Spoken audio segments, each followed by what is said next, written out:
पिछले रविवार हमने विवाह औचित्य और उद्देश्य के बारे में समझने का प्रयत्न किया था।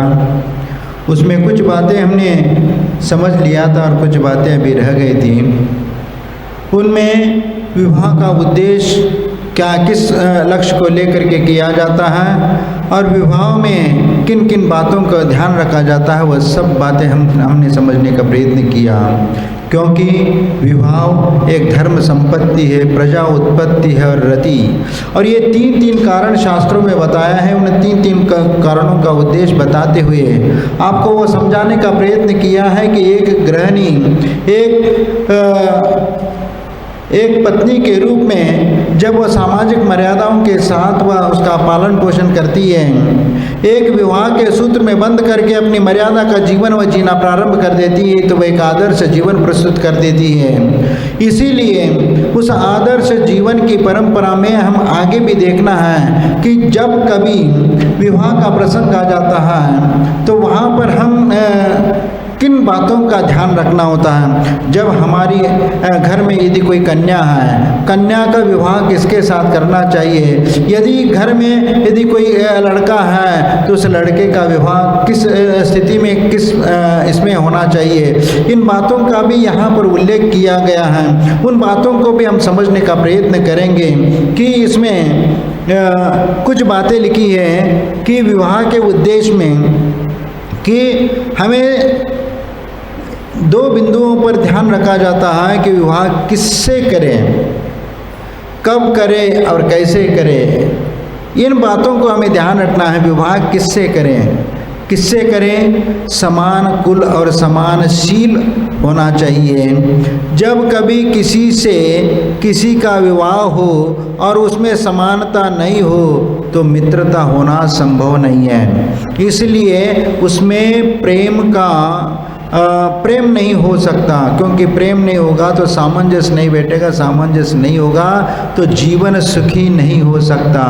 क्योंकि नीति वाक्यामृत में भी कहा है कि बराबर समानता वाले कुल में ही अपने को कन्या को देना चाहिए और उस कन्या का भी विवाह उसी समान वाले लड़के के साथ ही होना चाहिए, ताकि दोनों में एक प्यार और सामंजस्य बैठेगा। दोनों कुल और दोनों कुलों में एक समानता होने से एक दूसरे के प्रति सम्मान का भाव रहेगा। और यदि मान लीजिए कि यदि बड़े श्रीमान कुल की यदि लड़की है और वह यदि गरीब लड़के के यहाँ आ जाती है तो ये विषम स्थिति में वो भले ही प्यार के निमित्त से आ रहे या किस रूप में आ रहे, तो यदि आ भी जाती है तो वहाँ पर वह एडजस्ट हो ये कहा नहीं जा सकता। क्योंकि कई बार ये हो जाता है कि एक बड़े घर की लड़की एक छोटे गरीब परिवार में आती है तो अपने पिता का रौब दिखाती है और उसमें वहाँ तो ये स्थिति हो जाती है कि उस घर में फिर उसके अनुसार ही वह अपना सब काम करवाती है। हो सकता है वह सास ससुर को भी अपना ही काम करना पड़े, ये स्थिति हो जाए, क्योंकि वह काम करना नहीं चाहेगी। क्योंकि जिस परिवार में वह पली पड़ी है वहाँ कई नौकर चाकर रहते हैं और जहाँ पर वह उस परिस्थिति में रह के आई, घर का काम कभी उनने देखा नहीं, जाना नहीं, ऐसी स्थिति में इस घर में आने के उपरांत सभी काम वह स्वयं करना पसंद नहीं करेगी। इसलिए इस घर में आने के उपरांत, और ये भी हो सकता है कि कई बार अपने पिता का जो रौब होता है उस लड़के के ऊपर भी वो थोप सकती है, क्योंकि कई बार वो ताना दे सकती है कि तुम्हारी औकात क्या है। अब जब यहाँ औकात की बात आएगी तो वहाँ पर कभी भी सामंजस्य नहीं बैठ पाएगा और दोनों में विचारों में समानता नहीं आ पाएगी और दोनों में विवाद खड़ा हो जाएगा और उस विवाद के कारण वह कभी भी वह परिवार टूटने में देर नहीं लग सकता है। और इसीलिए वहाँ पर यह स्थिति निर्माण हो जाती है कि वहाँ पर वह जब लड़की उस परिवार में जा कर के वह एडजस्ट नहीं कर पाती, उसी प्रकार यदि बड़े घर का लड़का और यदि गरीब घर की लड़की है, बड़े घर में जाती है, तो उसका भी कारण बता दिया है कि यदि गरीब घर की लड़की यदि बड़े घर में जाती है तो वहाँ पर उनकी स्थिति ये हो जाती है कि उस बड़े परिवार में कैसे रहना, क्या रहना आदि का नियम कानून वह तो जानती नहीं है। और इसके कारण कई बार वहाँ जो बड़े घर के लोग हैं वह हो सकता है उसको एडजस्ट न करे और हमेशा कुछ गरीब होने के कारण उसको ताना मारते हो और ज़िंदगी भर वह गरीबी का ताना उसके लिए हमेशा सुनना पड़ता है और इस कारण से भी हमेशा हीन भावना होती है। और कई बार तो ये होता है कि गरीब परिवार के होने के कारण घर का पूरा काम सब कुछ उसको ही करना पड़ता है और जो कुछ भी है एक नौकर या दासी जैसे व्यवहार उनके साथ हो जाता है। इसीलिए बराबर के लोगों में यदि विवाह हो जाता तो इसमें ये स्थितियां निर्माण नहीं होती। यदि दोनों परिवार एक समान कुल के हैं और समान मध्यम वर्ग के हैं तो या चाहे वह हाई परिवार हो तो दोनों बड़े परिवार हैं तो दोनों आपस में करें तो उसमें कोई दिक्कत नहीं। मध्यम परिवार वाले मध्यम परिवार के साथ करें तो उसमें भी कोई दिक्कत नहीं है। और ये एकदम हल्के हैं तो हल्के वाले हल्के साथ करें तो उसमें भी कोई दिक्कत नहीं होती। लेकिन जब यहाँ से नीचे से ऊपर जाता है और ऊपर वाला नीचे के साथ संबंध होता है तो इसमें दिक्कत जाती है और वहाँ पर प्रेम और वात्सल्य जो पनपना चाहिए उस परिवार में वह पनपता नहीं है। ऐसे कोई उदाहरण हो, बहुत बिरले ऐसे उदाहरण मिलेंगे जो बड़े घर की यदि लड़की छोटे घर में आ जाती है तो वहाँ वह किस प्रकार रहती है उस परिवार के अनुसार एडजस्ट करके चलती है क्या नहीं चलती ये मालूम पड़ जाएगा।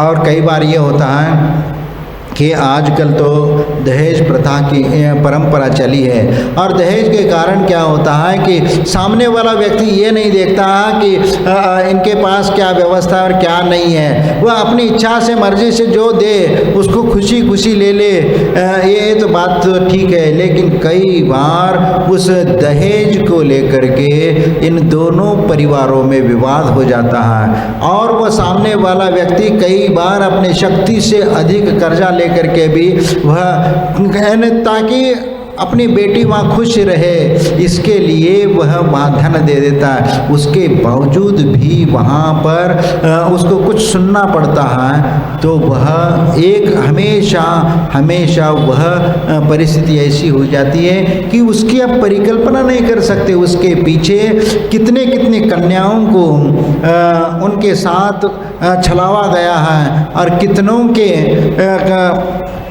अनहोनी घटनाएं हुई है और इस दहेज के नाम से कितनों को जलाया गया, कितनों को मरवाया गया आदि।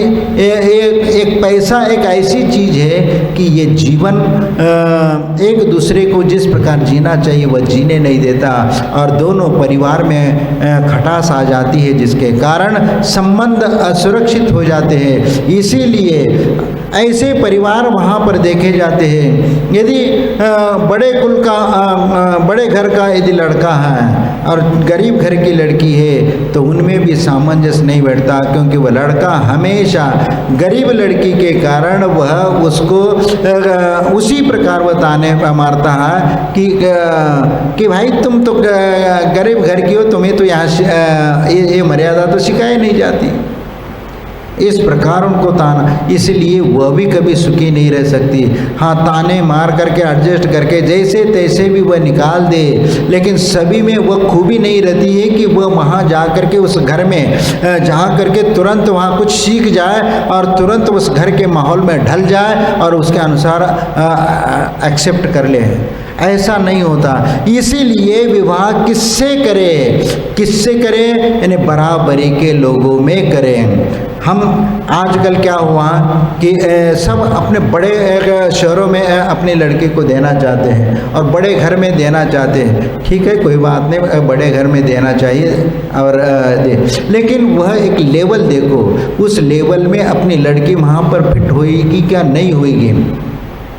आजकल हम इतना देखते हैं कि गाँवों में कोई अपनी लड़की देना नहीं चाहता, क्योंकि आज सब एक एक लड़कियां हैं और एक एक लड़के हैं, तो हर माता पिता यह चाहते हैं कि हमारी लड़की कोई अच्छे बड़े घर में चले जाए। अब ये है कि अब गाँव में जो लड़के रहते हैं वहाँ तो कोई लड़की जा ही नहीं रही, हमेशा शहर की ओर जाना चाह रहे हैं। और शहर वाले जो है तो महानगर में जाना चाहते हैं, महानगर वाले विदेश में जाना चाहते हैं। अब ये अब हर व्यक्ति का एक स्टेटस बनता जा रहा है कि बड़े घर में देने की परंपरा, और इससे अब छोटे घर में तो कोई लड़के नहीं मिल रहे हैं, ये स्थिति हो रही है। और ये स्थितियाँ भी हो रही हैं। अब यदि जो भी है लड़की है शहर में जाना चाहती है, अब शहर वाली लड़की तो यहाँ गांव में तो आएगी नहीं। अब ये स्थिति एक सामाजिक विसंगतियाँ यहाँ पर उत्पन्न हो रही है, जिसके कारण कितने सारे लड़के अभी तक कुंवारे बैठे हैं। ये सामाजिक विसंगतियाँ इसके कारण भी होती हैं। लेकिन जब अब ये भी होता है कि यदि मान लीजिए लड़की शहर में जाती है, शहर में उस घर में एडजस्ट तुरंत हो ये कहा नहीं जा सकता। कई बार वहाँ घर के लोग कई बार एडजस्ट नहीं कर पाते हो यदि गरीब घर से आती हैं। हाँ, कुछ बच्चे ऐसे होते हैं तुरंत वो माहौल को एक करके तुरंत सीख जाते हैं और वह सभी का दिल भी जीत लेते हैं, तो तुरंत उसमें समाहित हो जाते हैं। लेकिन कई बार ये स्थिति होती है कि वह लड़की आजकल तो ये भी होने लगा कि ये भी मर्यादा होना चाहिए कि समान कुल में होना चाहिए, अपने समान भी होना चाहिए और समान कुल में होना चाहिए। जब कुल परिवर्तित होकर के किसी अन्य कुल में या अन्य जाति प्रजाति में जाते हैं तो कई बार ये स्थिति होती कि उस कुल की परंपरा जानते नहीं। और यहाँ से वह लड़की जब उस घर में जाती है और उस घर में वो लोग उसको एडजस्ट कर पाते हैं नहीं कर पाते, और नहीं है तो तुरंत अरे तुम्हें इतना भी नहीं समझती, तुम्हें इतना भी नहीं करना होता है। तो ये सब बातें पर हर क्रिया पे हर बात पर उनको ताना सुनने को मिलेगा तो वह हताश हो जाएगी। क्योंकि एक बात तो यह है कि लड़की जब किसी पराये घर में जाती है तो वहाँ से माहौल से अनभिज्ञ रहती है, और अनभिज्ञ रहने के कारण वहाँ व्यवहार नहीं जानती। यदि वहाँ के घर के लोग यदि समझदार हैं तो उस लड़की को प्यार से उन बातों को समझा करके फिर उस घर में व्यवस्थित यदि करते हैं तो वह एडजस्ट हो जाती है। लेकिन जिस नए घर में जाते हैं और यदि उन लोगों के इच्छा के विरुद्ध वह यदि शादी हो जाती है तो फिर तो जिस दिन घर में आ जाए उसी दिन से ताना शुरू हो जाता है, जिसके कारण उस लड़की को एक प्रकार का ऐसा महसूस होता कि मैं कहाँ पर आ गई। क्योंकि जब वहाँ घर के लोग ही उनको अपना स्वीकारने को तैयार नहीं हो जाते तो वह एक अकेली असहाय हो जाती है, मानसिक तनाव से ग्रसित हो जाती है, जिसके कारण वह कुछ अनिष्ट भी होने की संभावना रहती है। इसीलिए जब कोई नया आता तो उस घर की मर्यादा मान मर्यादा वगैरह का ज्ञान नहीं होने के कारण भी वह असहज महसूस करती है। आप लोगों ने देखा होगा जब कभी नए पहली बार किसी घर में जाते हैं और वहाँ ये कहते हैं तो आप क्या करते हैं, किसी नए घर में पहुंच जाते हैं जहाँ पर कोई परिचित नहीं है, कोई जानता भी नहीं है, लेकिन फिर भी आप तुरंत रसोई घर में जा करके ये खाने पीने के सामान सब उठाओगे? हाँ, नहीं उठाओगे। वो एक मर्यादा होती है। इसीलिए क्योंकि उस घर में जो मर्यादा होती है, जब कोई बुलाएगा तभी जाएंगे, कोई कहेगा तो ही हम ये करेंगे।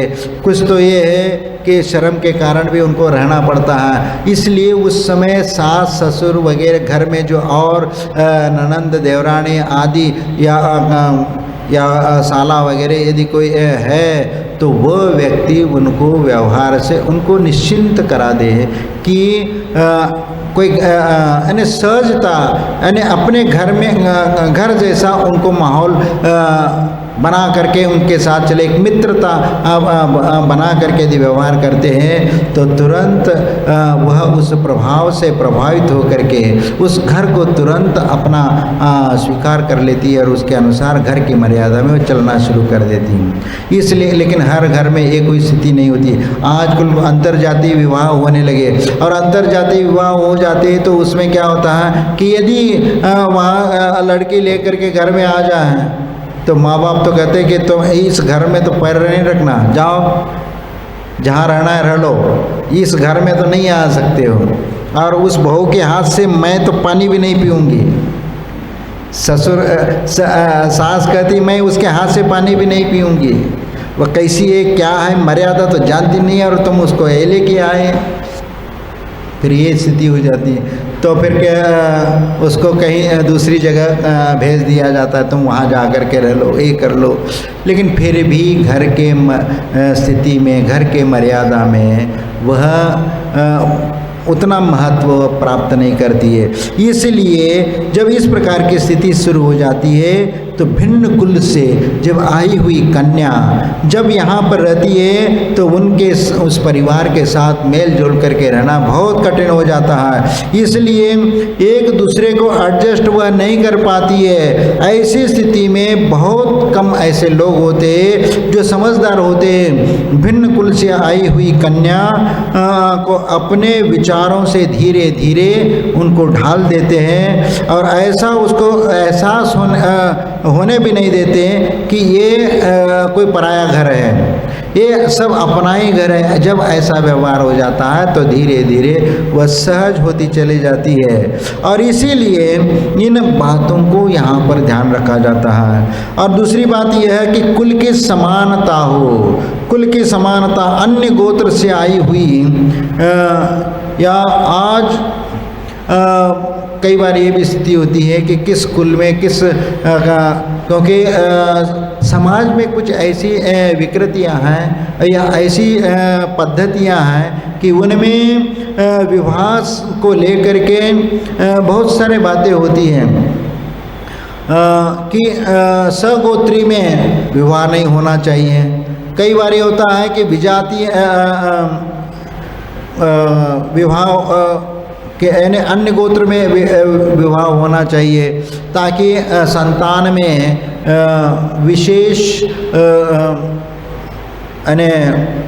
वो संतान में उत्तम गुण आदि प्राप्त होने के लिए भिन्न गोत्र में शादी करना चाहिए। क्योंकि एक विज्ञान की दृष्टि से भी सगोत्र से विवाह करेंगे तो संतान उतनी उत्तम उत्पन्न नहीं होगी, अन्य गोत्र से करेंगे तो उत्तम संतान उत्पन्न हो जाएगी। ऐसी भी कुछ बातें हैं तो उन बातों को भी समाज में कुछ लोग विचार करते, इस कारण से भी सजातीय गोत्र में करने से हिचकिचाते हैं। लेकिन यदि भिन्न गोत्र में कर लेते हैं तो भिन्न गोत्र की संतान उत्तम हो जाती है, विवेकवान हो जाती है, ऐसा कहा जाता है। तो इसलिए इसके साथ साथ शील की समानता भी होना चाहिए। शील की समानता, वैचारिक समानता, और अगर वैचारिक समानता नहीं है तो मामला गड़बड़ हो जाएगा। क्योंकि आपके विचार वो उनके विचार, आप तो धार्मिक विचारधारा के हैं, वह नास्तिक विचारधारा के हैं। तो ऐसी स्थिति में कहीं भी उस घर में आप अपना स्वयं कोई कार्य नहीं कर पाएंगे। क्योंकि धार्मिक विचारधारा का होना और जिसने यदि अपने माँ बाप के घर में है तो बचपन से ही जिन्होंने धर्म कर्म किया और इतने धार्मिक संस्कारों के बीच में रही, और यदि उसकी शादी यदि किसी अधिकारी के घर में हो जाती है या जो धर्म कर्म से कोई मतलब नहीं, माँ बाप ने सोचा कि चलो अच्छा घर है, सर्विस करता है, अच्छे बड़े पोस्ट पे हैं और अच्छा ये हो जाएगा, वो देख करके उन्होंने कर लिया। लेकिन कई ऐसे प्रसंग हम लोगों के सामने भी आ जाते हैं कि इतना सारा धन दौलत सोना चांदी आदि सब कुछ होने के उपरांत भी जहाँ घर का एक शांति मिलना चाहिए वह शांति प्राप्त नहीं हो पाती। इसीलिए वहाँ पर ये विचार किया जाता है कि जिस घर में वह लड़की गई तो जिस परिवार में गई वहाँ यदि धर्म कर्म से विचारधारा से मेल जोल नहीं है, नास्तिक विचारधारा यदि है तो वहाँ पर वह धर्म कर्म से वंचित हो जाती है और प्रतिदिन वहाँ उसको ताना धर्म करने की बात आएगी तो तुरंत कुछ टोकेगा। तुम्हें धर्म करने का ही होता तो यही करना है क्या? हाँ, पहला घर का काम देखो पहला। यानी जो नास्तिक विचारधारा के लोग होते हैं तो उस घर में उनको धर्म क्रिया करने के लिए भी उनको रोक दिया जाता है, नहीं आप ऐसा करना चाहिए। पहला घर का काम देखो, मंदिर विंदिर क्या है, आज तो कोई मानता है नहीं है, ये भगवान थोड़ी कोई है यहाँ पर, वो तो जड़ है, ये है। जब नास्तिक विचारी हैं तो उनके साथ मेल जोल नहीं होगा तो वहाँ पर एक सहज महसूस उस परिवार में वह नहीं कर पाती और हमेशा टेंशन में उसी विकल्प में वहाँ पर रहती है। क्योंकि एक बार एक अच्छी संभ्रांत परिवार की लड़की हमारे संघ के महाराज जी प्रमाण सागर जी उनके पास आई। अब उनने एक वो प्रसंग बताया था कि वह अच्छी बड़े घर की जो धार्मिक विचारधारा के संस्कार, और वह कहती हैं कि महाराज के सामने आकर के वह रोने लगे। अब कहीं से थोड़ा परिचय निकला तो वह आकर के अपनी व्यथा कथा सहने लगी कि महाराज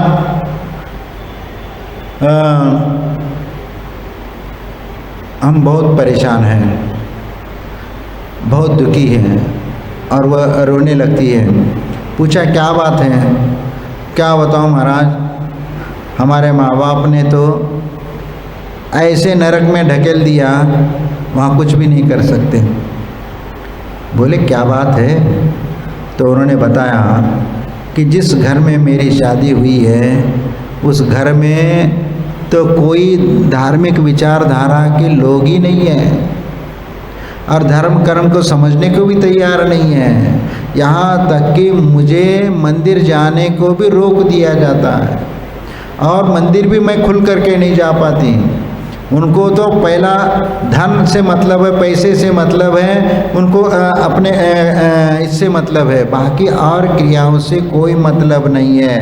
इसलिए आधुनिक विचारधारा के होने के कारण उनके साथ हमारा कोई तालमेल नहीं बैठता। प्रतिदिन वही टेंशन, वही राग और वही सुनाना, ताकि मैं शांति से अपना धर्म ध्यान भी नहीं कर। कोई पाठ करना भी है तो तुरंत कह देंगे ये काम करो, और हर बार किताब लेकर के बैठ जाती हो, ये बैठ जाती हो। तो हर बार कुछ पाठ भी करना चाहे तो भी वह पाठ नहीं कर पाती, तो वो स्वयं परेशान हो जाती। तो ऐसे समय में हमें क्या करना चाहिए? अब क्या करें? अब जिस घर में गए तो वहाँ एक तो ये है कि उनके घर के लोगों से कुछ बात करके फिर देखो कुछ समझौता करना पड़ेगा।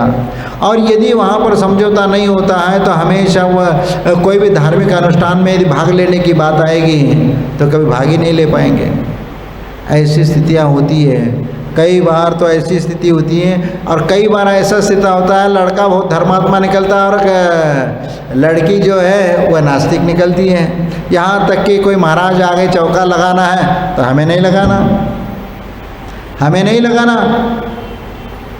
मेरे पास टाइम नहीं है, मैं नहीं लगा सकती।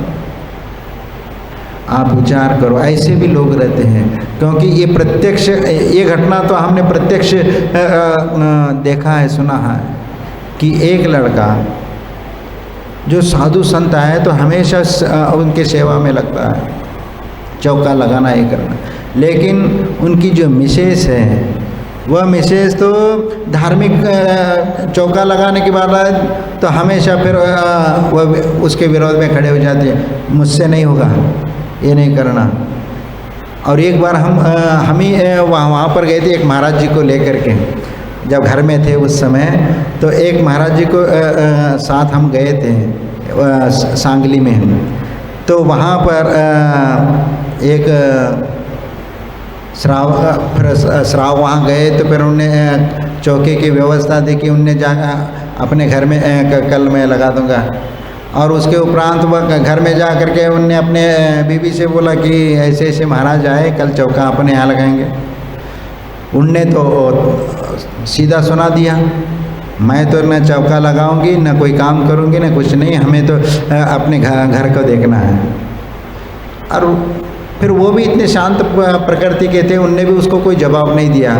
और सीधा उन्होंने चौके के जो भी बर्तन है साफ धो धा करके साफ करके स्वयं पूरा मेहनत कर लिया, और स्वयं वो बर्तन निकाले, धो करके उनको सुखाने के लिए रख दिया, और सुबह उठ करके अपने काम में वह लग जाता।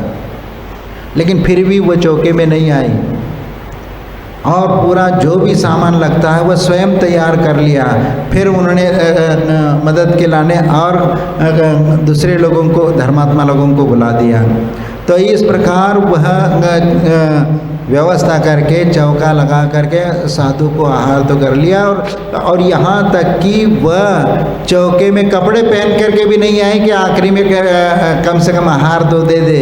इस प्रकार ऐसी भी स्थिति होती, कभी इधर से होता है, कभी उधर से होता है। तो इस प्रकार जीवन में जो एक शांति आना चाहिए वह शांति तो नहीं रहती। एक तो विवाह रह जाता है, लेकिन विवाह का मतलब जो होता है वह प्रेम जो होना चाहिए वह प्रेम उसमें नहीं होता।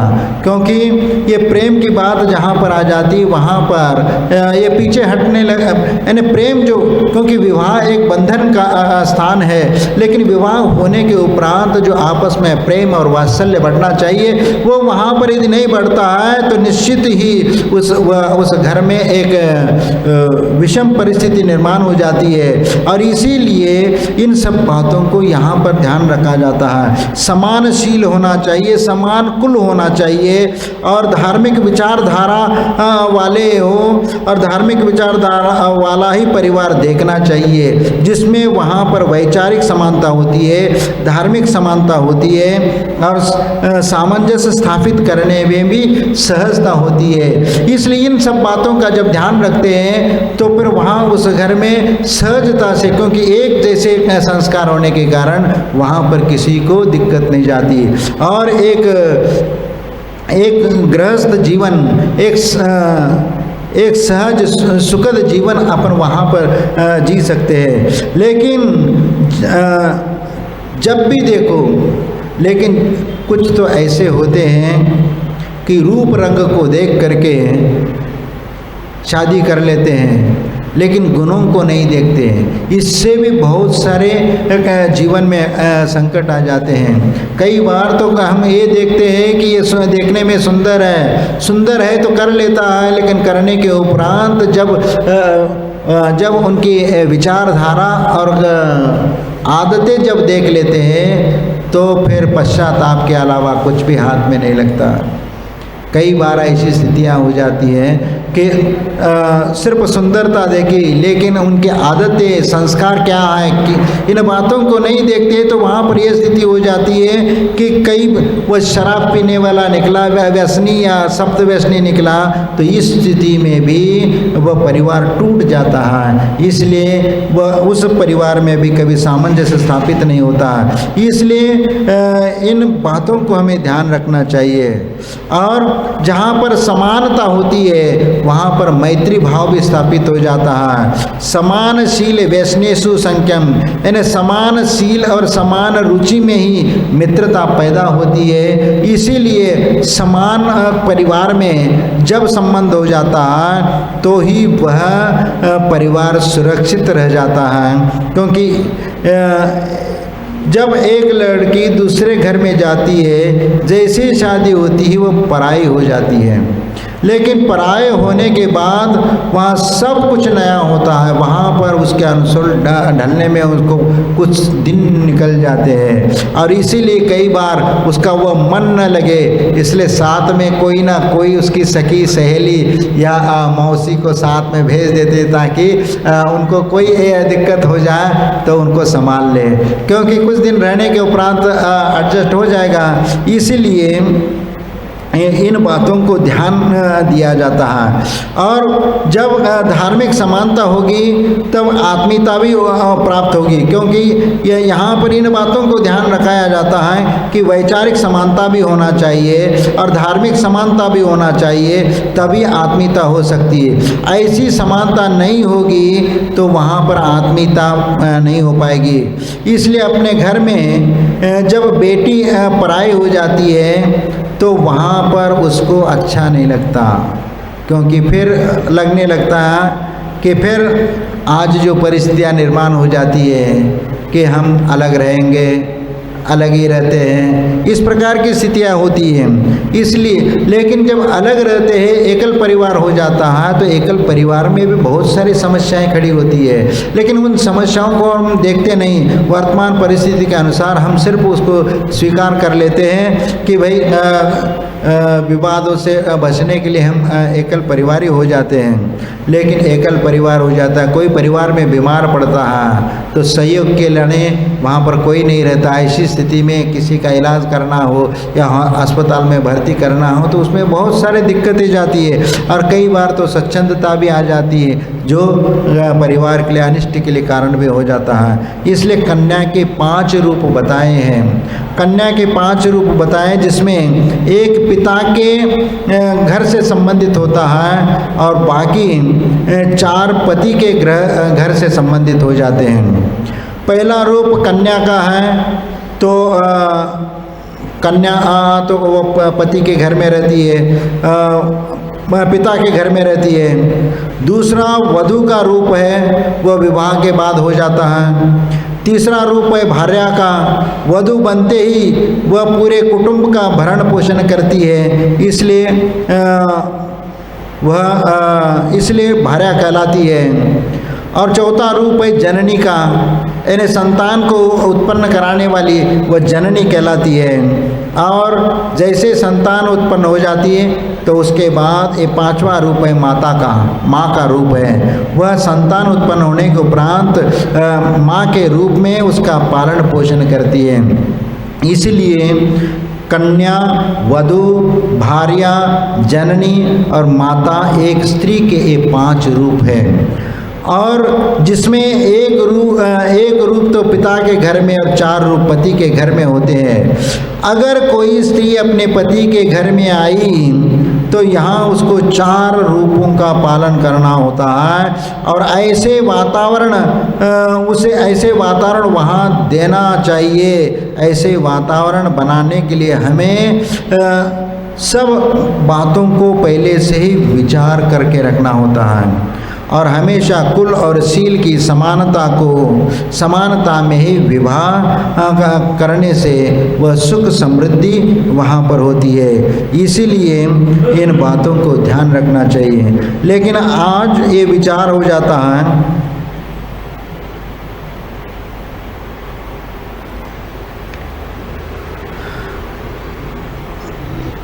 क्योंकि एक समय था विवाह में बाल विवाह की प्रथा भी थी। जैन परंपरा में बहुत पहले इस बाल विवाह का निषेध किया गया है। उसमें कहा जाता है उन्मुक्त बाला भावे, यानी जब कन्या बाल भाव का त्याग करे तभी उसकी शादी करे, बाल विवाह न करे। वर और वधू में एक आयु सीमा एक निर्धारित होती है और निश्चित की गई है कि वर को वधू से कम 1 वर्ष और अधिक से अधिक 12 वर्ष का बताया है। और यदि इसके अनुरूप विवाह होता है तो वह ठीक है, अन्यथा वह धार्मिक दृष्टि से भी ठीक नहीं माना जाएगा।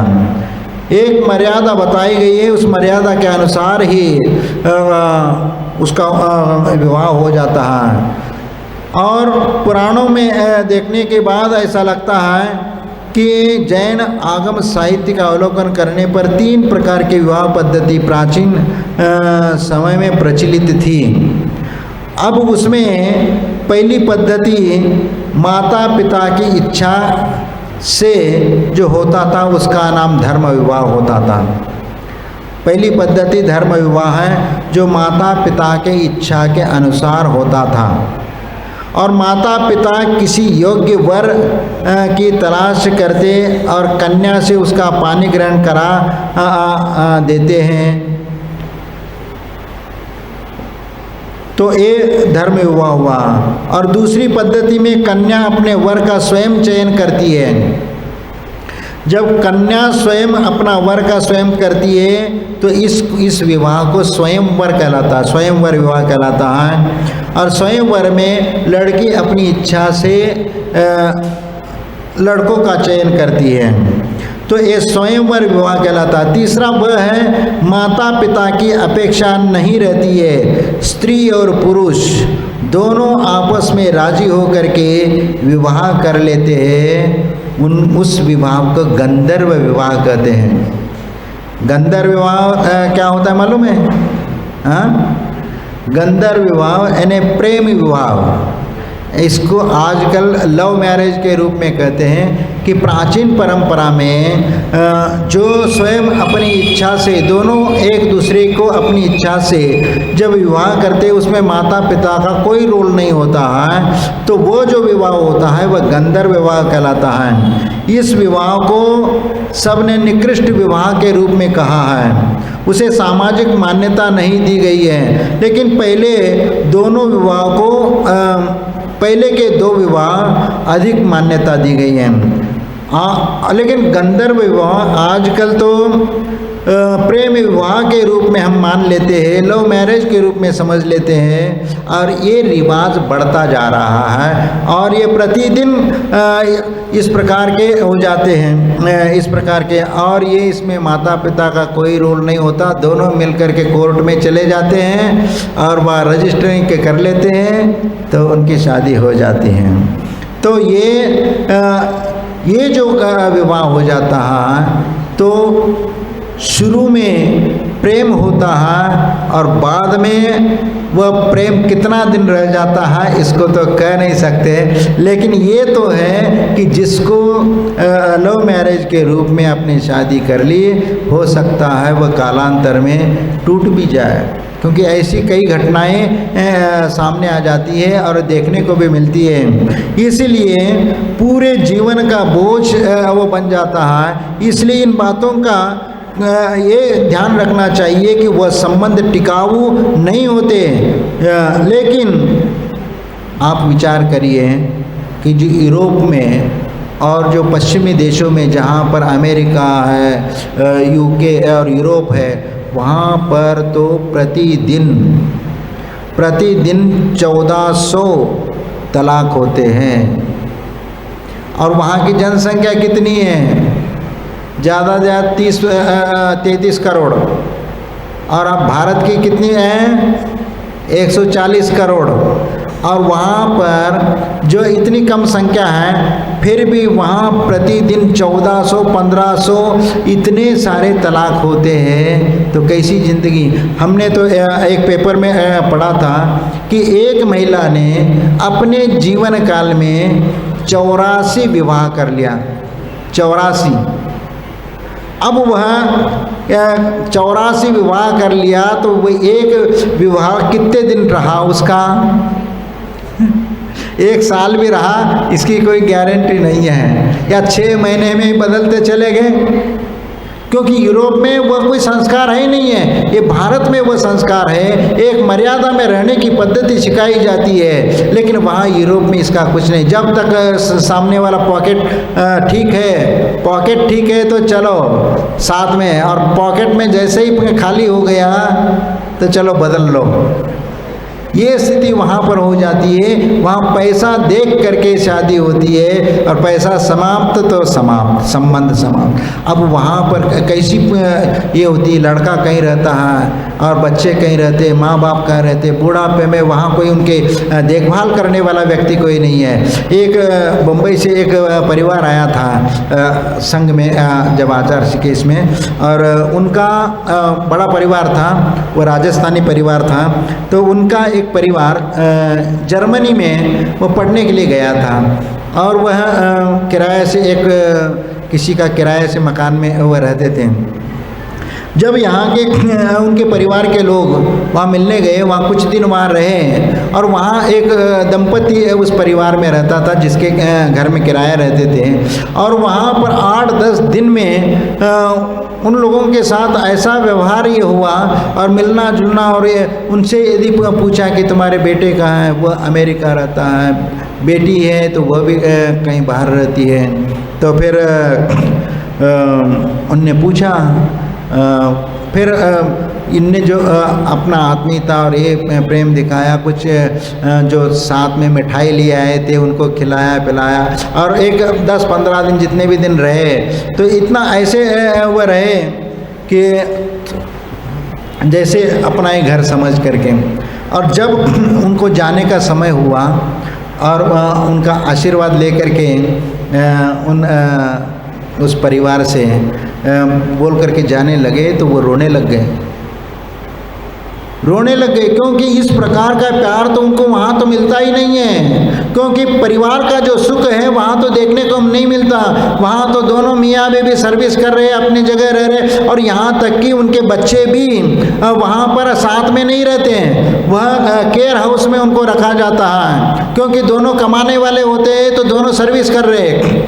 तो फिर उसको केयर हाउस में उस बच्चे को पालन करते, सप्ताह में 1 दिन जाते, कुछ खिला पिला करके आते, कुछ सामान दे करके आते हैं, और फिर सप्ताह में 1 दिन मिल करके आते, फिर अगले सप्ताह में जाएंगे। इस प्रकार वो बेटा भी जब बड़ा होता चला जाएगा तो विचार करो वहाँ पर माँ बाप के प्रति उसका प्रेम कितना रहेगा। जब वो बड़ा हो जाएगा तो माँ बाप के प्रति जो प्रेम और वात्सल्य वहाँ पर दिखना चाहिए वहाँ पर वह नज़र नहीं आता। इसीलिए वहाँ पर जैसे 14-15 साल का हो जाता है तो वैसे ही वो घर से बाहर उनको निकाल दिया जाता है, जाओ तुम अपने कमाओ खाओ। और वहाँ पर अमेरिका में वगैरह बच्चे 14 साल से वो पढ़ाई भी करते हैं और पढ़ाई के साथ साथ कुछ काम भी करते हैं। 1 घंटे 2 घंटे वहाँ घंटों के हिसाब से भी पैसा मिल जाता है, और वह अपना पढ़ाई का खर्चा उसी में निकालते हैं, और उसी के साथ पढ़ते पढ़ते फिर वह ग्रेजुएशन पोस्ट ग्रेजुएशन जो करना है उसके लिए माँ बाप का ऐसा कोई सहयोग नहीं रहता है, और स्वयं अपने बलबूते पर बड़ा हो जाता है। तो बड़ा हो जाएगा तो माता पिता के प्रति उसका क्या भाव रहेगा, विचार करो। वहाँ तो एक प्रेम और वात्सल्य कहीं पर भी नज़र नहीं आता। इसलिए जब वो बड़ा हो जाता है तो माँ बाप से मिलना होता है तो साल में 1-आधा बार वहाँ से मिलने के लिए, वह कभी अमेरिका में है तो जर्मनी में तो हर दिन तो नहीं आ सकता, तो मदर्स डे और फादर्स डे वहाँ पर मनाए जाते हैं। वह मदर्स डे और फादर्स डे क्योंकि माँ को मिलना है तो साल में 1 बार कुछ गिफ्ट लेकर के जा करके दे आओ, हो गया मदर्स डे।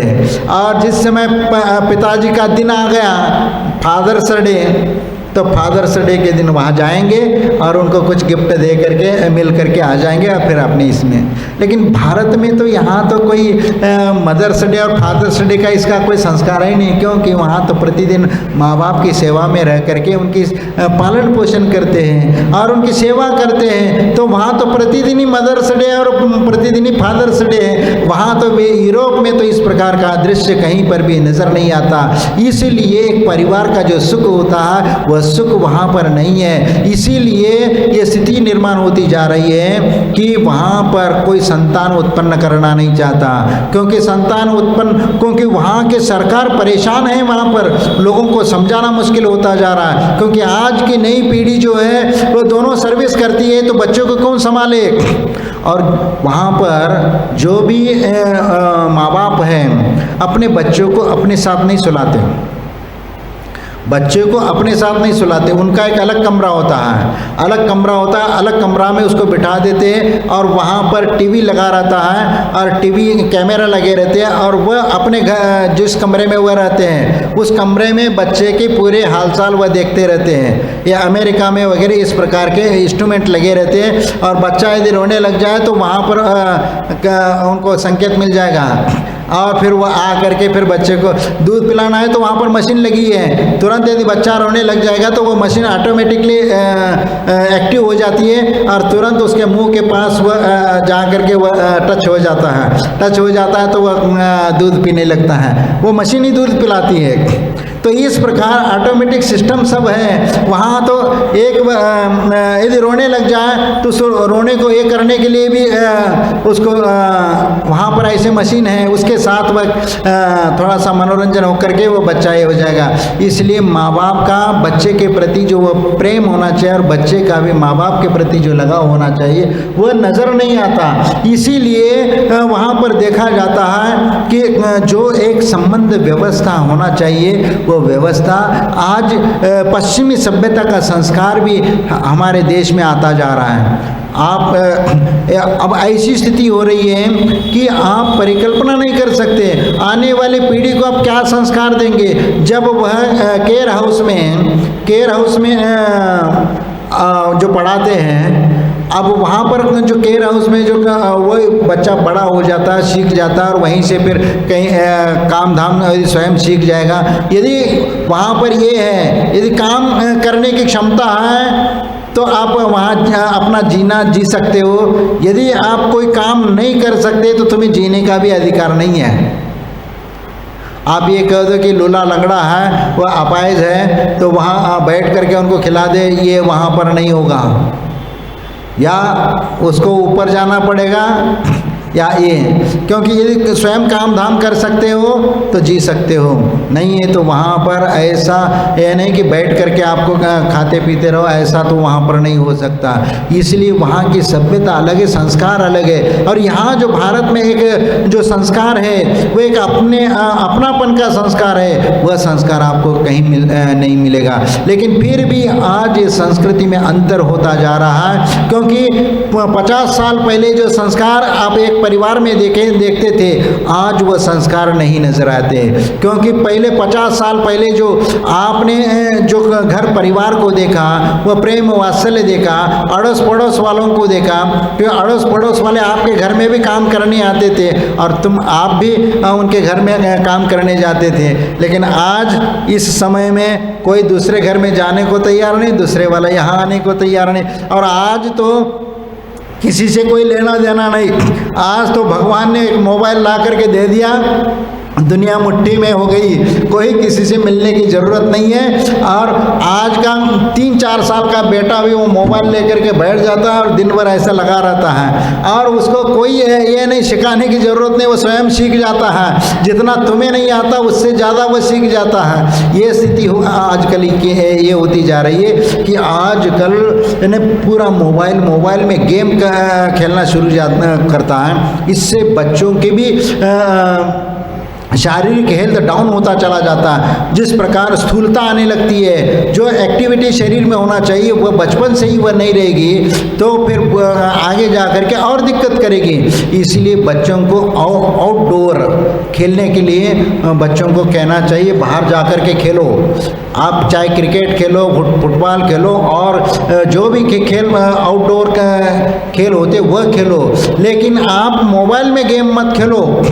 मोबाइल के गेम से सिर्फ दिमाग और आँखों का काम होता है, तो इसमें आंखें भी खराब हो जाती है, और आंखें खराब होने लगती तो इस बचपन में ही आँखों में जब तनाव आने लगेगा तो आगे जा करके उसकी आंखें जल्दी खराब हो जाएगी। इसीलिए हमें इन बातों को भी हमें ध्यान रखना चाहिए कि बच्चों को हम आज तुरंत मोबाइल ला करके देते हैं और बच्चा उस मोबाइल को देखते देखते ही वह सब काम करने लगता है। टीवी देखते देखते भोजन करने लगता है, और इधर मोबाइल शुरू करके पिक्चर देखता है या जो भी देखना है, और उस मोबाइल में तो हर चीज़ है, चाहे अच्छी चीज़ हो चाहे बुरी चीज़ हो, सब चीज़ें उसमें अंतर्गत है। और फिर उन माँ बाप यदि उसके ऊपर नज़र नहीं रखते तो और वह बच्चा वह मोबाइल को देखते देखते क्या क्या देख रहा है क्या क्या नहीं देख रहा, वह यदि नज़र नहीं रखते तो हो सकता है वह बच्चा बिगड़ सकता है।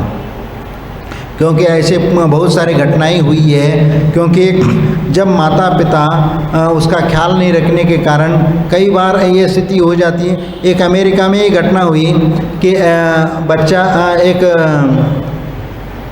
टीवी देख रहा था, टीवी में कोई पिक्चर था, पिक्चर में वो कोई बंदूक वगैरह कैसे चलाना क्या चलाना, और वह उसमें वो सब देखता है। क्योंकि एक जो मेन हीरो जो जो गुंडा होता है, हाँ विलेन होता है, तो वह किसी को किडनैप करके उनको कैसे ये करता है और बंदूक दिखा करके लूटता है। ये सब वो बच्चा 3-4 साल का बच्चा वो उस पिक्चर को देख करके उसके मन में ये आया कि उन्होंने पिताजी की ट्रेजरी में उनने उसको खोला, उसमें देखा उसमें राइफल पिस्तौल पड़ी थी। उस पिस्तौल को ले लिया, पिस्तौल को लेकर के जैसे उन्होंने पिक्चर में सीन देखा था उस सीन के अनुसार एक्शन करना शुरू कर देता है और वह अपनी बहन को पकड़ लेता है, बहन को पकड़ता है, चलो ठेस्यों। अब उसको वो डराता है, तुम ये करो वो करो, और वह बोलने लगा, नहीं तो मैं गोली चलाऊंगा, मैं तो गोली चलाऊंगा, सिलेंडर हो जाओ, अब नहीं है तो गोली चलाऊंगा। अब इतने में माँ भी आई, माँ भी उसको रोकने लग गई, उसके पहले ही गोली चल दी इसने और वो बच्ची को वहीं पर ये हो गया, उसकी बहन मर गई। तो ये होता है सब, क्योंकि पिक्चर देख करके कई बार बच्चे वही सीखते हैं और उसी के अनुसार कार्य करते हैं। इसलिए ऐसे हिंसक हथियार बच्चों को देना भी नहीं चाहिए। जैसे आप खिलौने के रूप में भी आप ला करके देते हो बच्चों को खेलने के लिए, छोटी सी पिस्तौल ला करके दे देते और उसमें से सामने वह 10 कदम पर वह अपने भाई पर चढ़ाता है या बहन के ऊपर वह चलाता है, होता कुछ नहीं है, लेकिन फिर भी वह एक हिंसक प्रवृत्ति है। और ये यदि बचपन में ये सीखेगा तो बड़ा होकर के ओरिजिनल लेगा फिर, क्योंकि वह संस्कार काम होता है। इसलिए बचपन में कभी भी आप दूसरे खिलौने ला करके दो, लेकिन ऐसे खिलौने ला करके मत दो जिससे हिंसा का समर्थन होता हो। इसलिए इन सब बातों को ख्याल रखना होता है। भारतीय परंपरा में धर्म विवाह की बात कही है और धर्म विवाह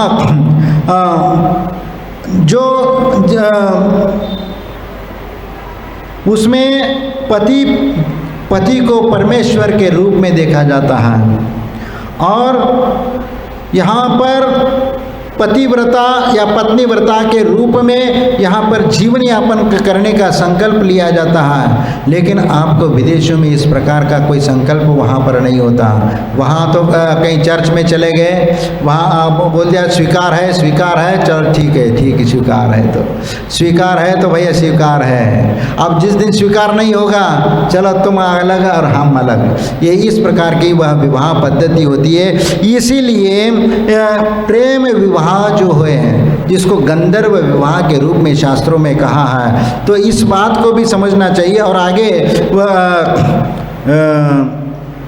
वो भी बताया है, क्योंकि कई बार जब हमारे जो संस्कार है, एक अहिंसा के संस्कार है या त्याग के संस्कार है, और हमारे संस्कारों में जो बातें बताई गई हैं उस प्रकार कई बार ये हो जाता है कि किसी से प्रभाव में आ करके वह उसको किसी को प्रेम विवाह में ये करने के लिए भी कई बार उसका दुरुपयोग भी करता है सामने वाला व्यक्ति। कभी कभी एक प्रसंग मुझे याद आ रहा है कि एक बार प्रमाण सागर जी ने बताया था कि वो भोपाल की घटना है।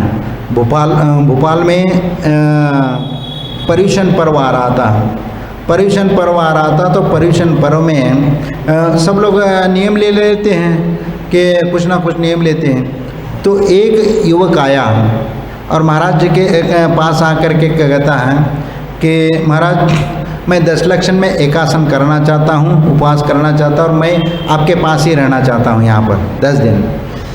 तो उन्होंने कहा कि क्यों? फिर नहीं, मेरे भाव है। तो फिर उनने परिचय पूछा उससे। तो उनने कहा कि मैं मुसलमान हूँ। मुसलमान है। नाम पूछा तो नाम से मालूम पड़ गया कि नहीं मैं अरे बहुत अच्छी बात है कि मुसलमान यदि 10 दिन तक यदि 10 लक्षण पर्व पालन करना चाहता है तो अच्छी बात है। तो ये तो बताओ कि इस 10 धर्म का पालन करने के लिए कम से कम पहला तो आपका मांस का त्याग तो हो। अंडा मांस मछली का तो जीवन पर्यंत त्याग है। महाराज वो पूरा तो त्याग नहीं है, लेकिन 10 दिन के लिए मैं छोड़ सकता हूँ। अच्छी बात है। तो फिर उनने पूछा कि बताओ तो फिर ये आप क्यों करना चाहते हो? उनने कहा कि हमारे दोस्त के खातिर मैं ये करना चाहता हूँ। उसके वह उनके पिताजी एक्सीडेंट में मर गए, इसलिए वो थोड़ा सा ये रहते हैं, इसलिए दोस्त के खुशी के लिए मैं ये करना चाहता हूँ और दोस्त के खुशी के लिए करना चाहता हूँ। तो महाराज जी को थोड़ा सा शक हुआ कि कौन क्या। उनने तात्काल में कह दिया कि ठीक है, थोड़ा सा आप विचार कर लो कि इसको कैसे क्या करना है, मैं भी विचार करता हूँ, तो बाद में हम बता देंगे।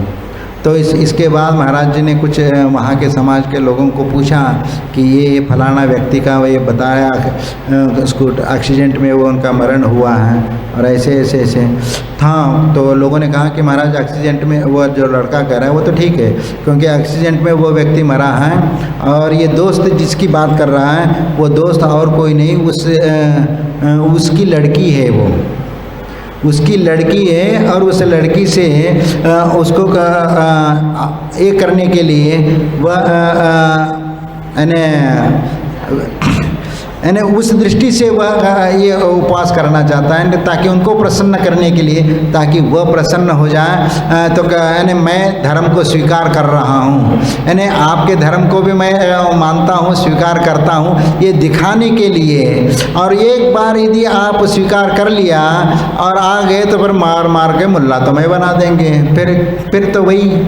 तो ये कभी भी विचार ये ऐसे जाने अनजाने में भी आपकी प्रसन्नता को ये करने के लिए ऐसा व्यवहार करते हैं कि ताकि तुम्हारा उसका पूर्ण रूप से भरोसा हो। तुम जब आवाज़ लगाओगे, जब बुलाओगे, तब वह हाजिर हो जाएगा। तुम्हारा कोई भी काम है तुरंत आकर के पूरा करेगा। तुम्हें लगता है कि अरे कितना मेरा ख्याल रखता है, लेकिन यही ख्याल रखता है, अभी तो ख्याल रखता है, लेकिन बाद में जा करके क्या ख्याल रखेगा? जब 1-2 बच्चे होने के उपरांत जब दूसरे करेगा तो फिर मालूम पड़ेगा, क्योंकि उसकी ज़िंदगी में एक नहीं होती है, क्योंकि 3-4 तो शादी तो वह कर ही सकता है।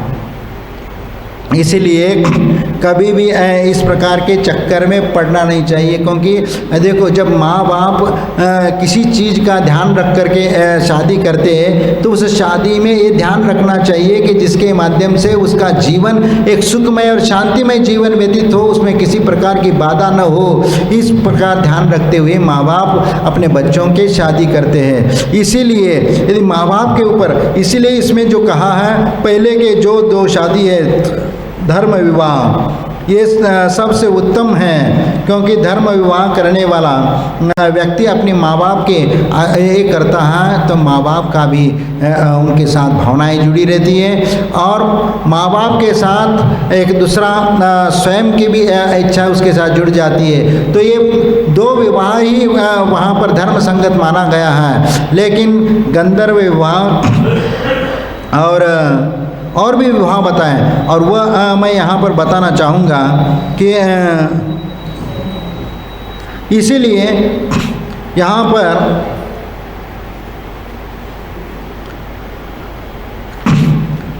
प्रेम विवाह और धर्म विवाह में क्या अंतर होता है, कितना अंतर होता है? एक प्रेम विवाह जिसको गंधर्व विवाह भी बोलते हैं, पुराने ज़माने में उसको गंधर्व विवाह के रूप में बोला जाता था, आज प्रेम विवाह लव मैरिज के रूप में जानते हैं। और धर्म विवाह तो 4 पंक्तियां हैं, उसमें 4 पंक्तियों में प्रेम विवाह और धर्म विवाह में बस इतना ही अंतर है। एक में प्रेम पहले होता है और विवाह बाद में होता है। एक में प्रेम पहले होता है और विवाह बाद में होता है, दूसरे में विवाह पहले होता है और प्रेम बाद में होता है। परिणाम इसका यह निकलता है कि एक में प्रेम खो जाता है और विवाह रह जाता है, और दूसरे में विवाह खो जाता है और सिर्फ प्रेम रह जाता है। इसीलिए प्रेम लव मैरिज और इसमें धर्म विवाह, क्योंकि पहला जो प्रेम करके आप विवाह कर लेते, लेकिन प्रेम समाप्त हो जाता है, सिर्फ विवाह मात्र रहता है, मजबूरी में भी रहना शुरू हो जाता है। क्योंकि प्रेम तो उस समय हुआ था, क्योंकि ये प्रेम हमेशा कोई एक जैसा टिका नहीं रह सकता, परिस्थिति के अनुसार उसमें बदल भी सकता। इसलिए परिस्थिति के अनुसार अपने आप को ढालने का और समझने की भी क्षमता हमारे भीतर आना चाहिए। और यदि परिस्थिति के अनुसार आप यदि ढलते नहीं हैं तो हम अपने जीवन सुचारू रूप से जीने के लिए कई सारे व्यवधान उत्पन्न हो सकती है, और इसीलिए इन बात का भी हमें ध्यान रखना चाहिए। और पहला विवाह होता, क्योंकि पुरानी परंपरा में यही होता था, माता पिता लड़के और बच्चे को देख करके शादी तय हो जाता था और दोनों परिवार मिलकर के खुशी खुशी से दोनों का विवाह संबंध करते हैं। और विवाह संबंध हो जाता है तो पहले विवाह होता है, क्योंकि कहीं भी न लड़का ने लड़की को देखा, लड़की ने लड़के को देखा, सिर्फ उसी समय वह देख लेते हैं और दोनों को पसंद से वह शादी हो जाती है, दोनों परिवार के पसंद से वह शादी हो जाती है। फिर उसके उपरांत प्रेम बाद में होता है, उसके उपरांत दोनों के बीच में जो प्रेम और वात्सल्य पनपता है वह जिंदगी के आखिरी क्षण तक वह चलता चला जाता है। इसलिए इस विवाह को सबसे उत्तम माना गया है। और वैसे जीवन में प्रेम और आत्मीयता एक भारतीय संस्कृति है, इसका अनुपालन जब हम करते चले जाते हैं तो हमारे में एक नियंत्रण आ जाता है, और उस नियंत्रण में चलते हुए हम सांसारिक भोग और उपभोग को भोगते हुए और विलासिता का अनुभव करते हुए भी हम अपने जीवन जी सकते हैं। और उसके साथ साथ त्याग और संयम के मार्ग पर भी आगे चल करके हम अपने जीवन में एक आदर्श जीवन भी स्थापित कर सकते हैं। इसलिए शास्त्रों में जो कहा है, क्योंकि विवाह होने के उपरांत जब आपका एक दाम्पत्य जीवन शुरू हो जाता है तो उस दाम्पत्य जीवन में धार्मिक जीवन भी उसमें अनुग्रहित होता है। क्योंकि धर्म विवाह क्यों कहा है? क्योंकि कोई भी धर्म क्रिया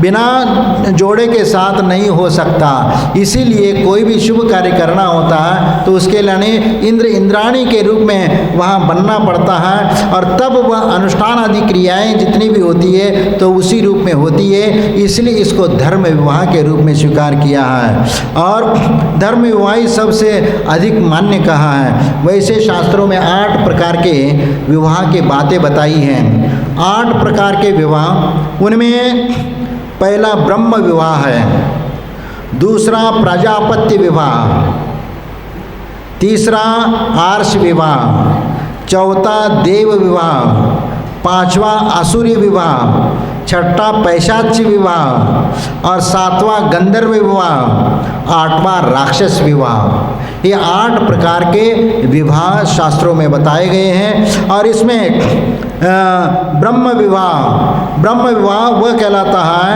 कि जहाँ माता पिता अपनी इच्छा से योग्य वर और अपनी कन्या का दान करते हैं और उनके लिए उपहार स्वरूप सामग्री आदि भेंट स्वरूप दिया जाता है। यह ब्रह्म विवाह कहलाता है। यानी माता पिता अपनी इच्छा से लड़की को भी देते हैं तो उसके साथ कुछ धन वगैरह भी उनके साथ दे देते, दास दासी या कुछ धन दौलत, उनके जीवन में कोई कमी न रहे इसलिए वह उनके साथ दे देते हैं। तो ये ब्रह्म विवाह हो गया। प्रजापत्य विवाह वह तक जहाँ संभ्रांत व्यक्ति को अपनी बेटी दे देता है।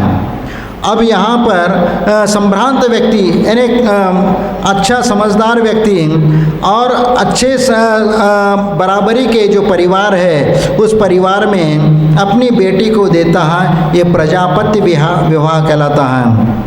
और उसके उपरांत देव विवाह आता है। पुराने समय में जब बड़े बड़े यज्ञ होते थे, सुनो, जब पुराने समय में जब बड़े बड़े यज्ञ होते थे उस यज्ञ में यज्ञ कर्मी को यज्ञ करता अपनी कन्याएं दिया करते थे। जो बड़े बड़े अनुष्ठान करने वाले जो यज्ञ करता है, अनुष्ठान करता है, उसको अपनी कन्या दिया करते थे, इसलिए उसको देव विवाह कहा जाता है। और चौथा जिसमें आर्ष विवाह, जिसमें अग्नि को साक्षी मान करके उसके फेरे लगाते हैं, वह आर्ष विवाह कहलाता है। और लेकिन आसुरी विवाह, उसके आगे के जो विवाह है वह योग्य विवाह नहीं है। यानी जिस विवाह में लेन देन को लेकर झगड़े होते हैं उस विवाह को आसुरी विवाह कहा जाता है। इन्हें जिसमें दहेज वगैरह का बात आ जाती है, क्योंकि इसमें सामने वाले व्यक्ति को ये देखा नहीं जाता कि सामने की परिस्थिति कैसी है, क्या है। वहाँ तो प्रेम विवाह एक संबंध स्थापित, एक अच्छा संबंध स्थापित करने के लिए होता है। लेकिन यहाँ पर इसको आसुरी विवाह क्यों कहा जाता है? उसके ऊपर आसुरी वृत्ति हावी हो जाती है, क्योंकि ये विवाह होने के उपरांत भी वह कहता स्वयं तो कोई पुरुषार्थ न करे, लेकिन वह कहता है कि तुम अपने बाप से पैसा लेके आ जाओ, इतना पैसा हमें व्यापार करना है या दुकान खोलना है, या कोई ना कोई बहाना बना करके पैसा नहीं लाएंगे तो उसके मारपीट करेंगे और भगा देंगे। इस प्रकार ये आसुरी पिशाच प्रवृत्ति का विवाह वह राक्षसी विवाह कहलाता है। और इसलिए जिसमें किसी का अपहरण करके विवाह किया जाता वह भी राक्षसी विवाह कहलाता है। राक्षसी ने किसी का अपहरण करके उसके इच्छा के विरुद्ध भी वह विवाह किया जाता है, वह राक्षसी विवाह कहलाता है। एक पैशाच विवाह, जिसमें किसी को सोते हुए उठा करके फिर ले जा करके विवाह कर लिया, इसको पैशाच विवाह कहलाता है। और गंधर्व विवाह की बात तो पहले कर चुके हैं, लेकिन पहले 4 विवाह को अच्छा माना गया है, लेकिन बाकी के विवाह 4 विवाह अवैध माना गया है, क्योंकि उस विवाह के बारे में सब लगभग समाज में उसको अच्छा नहीं माना गया है। इसीलिए 4 वैध है और 4 अवैध है। इन सब बातों को ध्यान रखते हुए हमें विवाह करना चाहिए। और उसके बाद विवाह कैसे करें? अब आता है विवाह कैसे करें। एक ओर तो फिजूल खर्च भी होता है, जो मान मर्यादा में होना चाहिए वह मान मर्यादा से बाहर हो जाता है, क्योंकि जो हमारी संस्कृति और सभ्यता है उस सभ्यता के अनुसार वो शादी संस्कार होना चाहिए, शादी होना चाहिए। लेकिन आजकल शादी विवाह में बारात में अब ऐसा होने लगा, लाखों की आतिशबाजी हो जाती है, लाखों रुपए नाच गान में और अन्य कार्यों में लगा दिया जाता है, और कितने सारे अपव्यय पैसों का वहाँ पर हो जाता है, उस ओर कहीं नहीं देखा जाता। लेकिन धर्म क्षेत्र में थोड़ा सा दान करने की बात आई तो वहाँ पर 1000 रुपये भी मुश्किल से निकलता है, और वहाँ पर लाखों रुपए खर्च हो जाते हैं। और यहाँ तक देखो, और ये कुछ लोग तो ये कहते हैं कि महाराज पंच कल्याण विधान और इस बड़े बड़े अनुष्ठानों में इतना लाखों रुपए खर्च करते हैं, ऐसे खर्च करने की क्या आवश्यकता है, उसकी जगह कोई अस्पताल खोले, को स्कूल बनाए, ऐसे कहते हैं। लेकिन ये तो बताओ कि तुम अपने शादी विवाह में लाखों करोड़ों रुपए खर्च क्यों करते हो? और हर समाज में, पूरे भारतवर्ष में, पूरे गांव में कितनी शादियां होती है हर साल, कितनी शादियां होती हैं, और उन सब शादियों में लाखों करोड़ रुपए खर्च होते हैं। उसके अपेक्षा से एक गजरत महोत्सव या पंच कल्याण महोत्सव होता है तो वह कभी 60-70 साल में या 100 साल में इतने लंबे समय में हो जाता है, तो उसमें तो इतना खर्चा तो होता नहीं है। इसीलिए इन सब, और ये भी बात है कि शादी विवाह में कितने सारे ड्रंक और पेय पदार्थ ले आते हैं, जो वहाँ पर पीना नहीं चाहिए लेकिन वह पीते हैं, नाच गान करते हैं। तो ये फिजूल खर्ची वहाँ पर नहीं होना चाहिए। इसीलिए हमें उन बातों का हमें ध्यान रखना चाहिए। लेकिन आज वैज्ञानिक युग में हम जिस विवाह को लेकर के हम अत्यंत उससे जिम्मेदार रहते हैं और जिम्मेदारी से हम उस बात को देखते हैं। इसीलिए हम उस विवाह में 8 प्रकार के विवाह में से प्रारंभ के जो 4 विवाह है, इन 4 विवाह ये आर्ष विवाह कहलाता है और ये ग्रहण करने योग्य है। ब्रह्म विवाह, आर्ष विवाह, देव विवाह और प्रजापति विवाह। ये 4 विवाह है जो ग्रहण करने योग्य बताए हैं और इसी प्रकार हमें उन भूमिका के साथ हमें चलना चाहिए।